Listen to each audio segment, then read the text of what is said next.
اس لعنتی کتے کمینے یزید کے بارے میں جس نے اللہ کے گھر پہ پتھر برسوائے، جس نے کئی 100 صحابہ کو شہید کیا، جس نے حضور کی بچیوں کو بے عزتی کر کے اپنے دربار میں کھڑا کیا، اور حضرت سیدہ زینب جب دربار یزید میں پہنچی ان کا جسم رسیوں سے جکڑا ہوا تھا، اور ان کے اتنے لمبے سفر پہ آپ سمجھ سکتے ہو کہ کپڑوں کی کیا حالت، اور اوپر گرد اور کیا سے کیا معاملہ تھا۔ یزید کی بیوی دربار میں آئی تو اس نے جب یہ حالت دیکھی تو کہا یہ کون ہے؟ بتایا گیا فاطمہ کی اولاد کھڑی ہے۔ یزید کی بیوی کانپنے لگی اور اس کے چہرے سے نقاب اتر گیا۔ یزید کانپنے لگا، کہنے لگا چہرہ ڈھانپ، چہرہ ڈھانپ، نقاب کر۔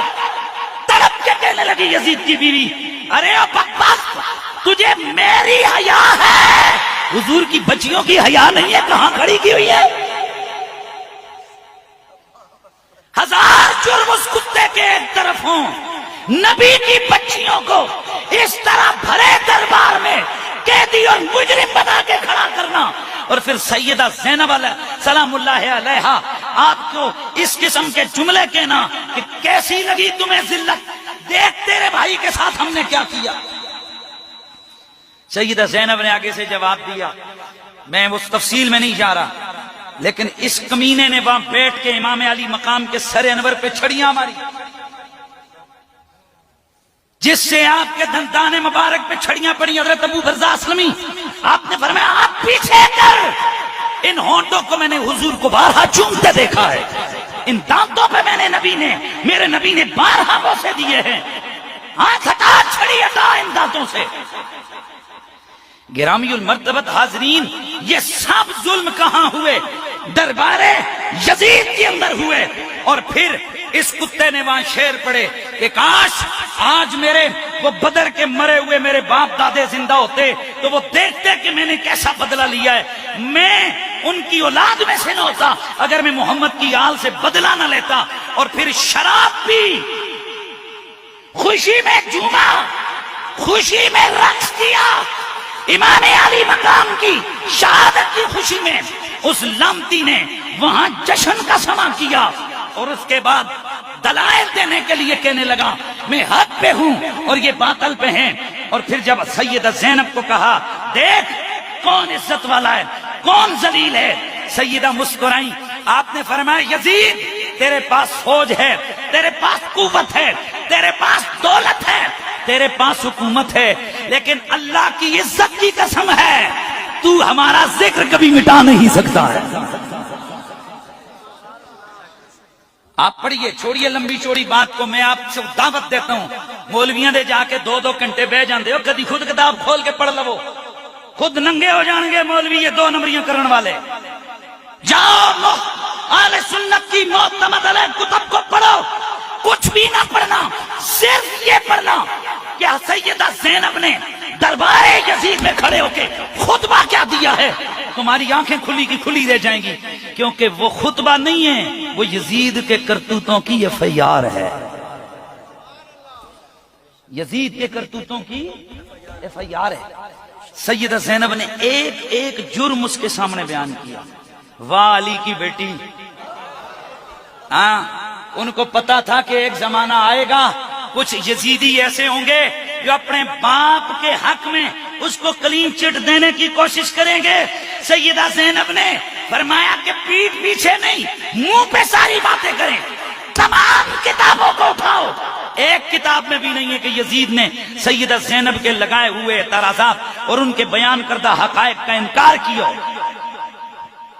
آپ نے فرمایا تو نے میرے بھائی کو بے آب و گیانہ قتل کیا، تو نے ہماری توہین کی، تو نے ہمیں قیدی بنایا، اور یہ تیرے فوجیوں میں اس طرح مار مار کے لاتے رہے جیسے لوگ جانوروں کو مارتے ہیں، ہم گرتے تھے، یہ ہمارے جسموں پہ لاٹھیاں مارتے تھے، کوڑے مارتے تھے، انہوں نے ہمیں پورے راستے میں رسیوں میں جکڑ کے لایا۔ یہ سب بیان کیا سیدہ زینب نے دربار میں اندر کھڑے ہو کر۔ یزید کتے نے بجائے اس کے کہ وہ کہتا جی میں نے نہیں کیا وغیرہ وغیرہ کوئی ایکسکیوز کرتا، کہنے لگا تسی ذلیل ہونا سی ہو گئے ہو، سارے بولو استغفر اللہ۔ سیدہ زینب نے اس وقت جو جملے بولے، آپ نے فرمایا تو نے قرآن نہیں پڑھا، ان العزت للہ ولرسولہ وللمؤمنین. عزت اللہ کے لیے ہے، عزت رسول اللہ کے لیے ہے، عزت ایمانداروں کے لیے ہے، اور خدا کی قسم ہم ہی ہیں جو سب سے زیادہ حضور کے قریبی ایماندار ہیں. جس گھڑی یزید نے یہ جملے سنے اور بھڑک اٹھا، کہنے لگا دیکھو اگر تم عزت والے ہوتے تمہارے بھائی کا سر یہاں میرے سامنے پڑانا ہوتا. اب یہ باتیں ہو رہی تھی، یہ فخر کر کر کے کہہ رہا تھا اور میرا نانا ہوتا، میرا فلاں ہوتا. آج وہ دیکھتے میں نے کیا کارنامہ سر انجام دیا ہے. یہ باتیں ہو رہی تھی، اتنے میں مسجد کے مینار سے آذان کی آواز آئی، اللہ اکبر اللہ اکبر اشہد ان لا الہ الا اللہ. جب مؤذن پہنچا اشہد ان محمد رسول اللہ، سیدہ زینب آپ نے فرمایا یزید اب بتا یہ اذان میں نام تیرے نانے کا ہے یا میرے نانے کا ہے؟ اب بتانا تیرے نانے کا نام ہے یا میرے نانے کا نام ہے. فسکت، چپ ہو گیا. صرف چپ ہی نہیں ہو گیا، اب علامہ ابن اسیر جزری لکھتے ہیں، علامہ طبری لکھتے ہیں، علامہ ابن کثیر لکھتے ہیں، بڑے بڑے علماء لکھتے ہیں. اب شرمندہ ہوا، اس کے بعد پھر ڈرامہ کر کے رونے لگا. یہ 2 نمبر یزیدی مولوی یہ والے جملے بیان کرتے ہیں، پچھلے نہیں. کہتے ہیں دیکھو جی وہ تو حسین دا ذکر سن کے رو پیا سی. نہ، علامہ ابن اسیر اور دیگر علماء لکھتے ہیں رویا حسین پہ نہیں، پچھتایا اس بات پہ جس حکومت کے لیے سب کچھ کیا تھا وہ تو اب میرے پاؤں سے طاقت کھسکنے لگ گیا ہے. کیونکہ بھرے دربار میں سیدہ زینب کے خطبے نے آگ لگا کے رکھ دی تھی. حقائق جہاں بولتے ہیں نا تو وہاں آگ، آئے ہائے سبحان اللہ کی آواز ہے، وہاں پر آگ. میرے دوستو یہ یزید لعنتی کمینہ، دھیان ہے، یہ یزید لعنتی کمینہ، میں تو اسے کتا بھی نہ کہوں، میرے کتا گھروں میں کتے کو یزید کہہ کے کبھی نہ بلاؤں، بلکہ میرا کتا ہلکا ہو جائے، میرا کتا پاگل ہو جائے، میں اس کتے پاگل کتے کو بھی کبھی یزید کہہ کے نہ بلاؤں، کیونکہ مجھے یہ ڈر ہے کہ کبھی یہ کتا بارگاہ رب العزت میں قیامت والے دن احتجاج نہ کر لے. ربا سونیا میں کتا ضرور تھا لیکن تیرے نبی کی آل کا قاتل تو نہیں تھا. پورے ذخیرے حدیث میں محدثین کرام نے یزید لعنتی سے ایک روایت بھی نہیں لی. کیوں نہیں لی؟ وہ بڑے سیانے تھے، ان کو پتا تھا کہ اگر اسے روایت لے لیں گے تو یہ سند میں استاد بن جائے گا. اور بھائی جس سے روایت دی جائے پھر وہ استاد ہوتا ہے نا. تو پھر کئیوں نے پھر یہ والا کیا بولتے ہیں پلی لینی چاہیے. نہیں دیکھیں اتنے بڑے محدثین اس سے روایت کرتے ہیں تو سند کا راوی کا یعنی کہ حدیث کا راوی اس سے. حضرت سیدنا احمد بن حنبل رضی اللہ تعالیٰ عنہ سے پوچھا کہ جی یزید سے روایت نہیں لیتے آپ بھڑک کے کرتے بات کیسی کی ہے تم نے؟ وہ یزید جیسے کتوں کمینوں سے بھی حدیث لی جا سکتی ہے.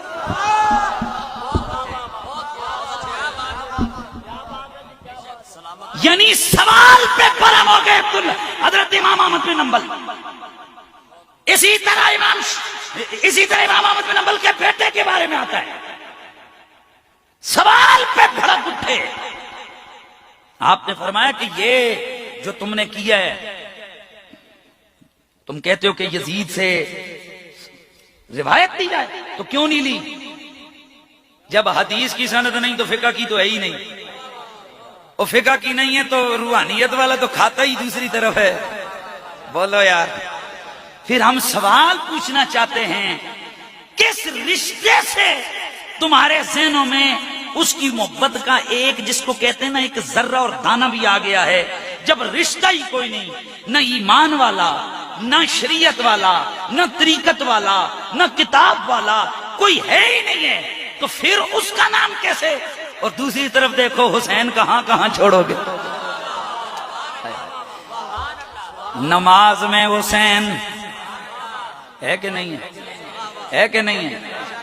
ہے میرے دوستو، جب تک حسین ابن علی پر نماز میں درود نہ پڑھا جائے تب تک نماز مکمل ہی نہیں ہوتی ہے۔ قرآن میں حسین ابن علی، قرآن کی آیتوں کی تشریح میں حسین ابن علی، نبی کی سیرت میں حسین ابن علی، نبی کی زندگی میں حسین ابن علی، نبی کی حدیث میں حسین ابن علی۔ اور یہ جتنے بھی طریقت کے سلسلے ہیں، ان سارے سلسلوں کا رہبر و رہنما حسین ابن علی۔ یہ قادری، یہ نقشبندی، یہ سہروردی، یہ چشتی، یہ کبروی، یہ تاروی، یہ جتنے بھی سلاسل طریقت ہیں، یہ سارے جا کے جمع ہوتے ہیں حضرت سیدنا جنید بغدادی پر۔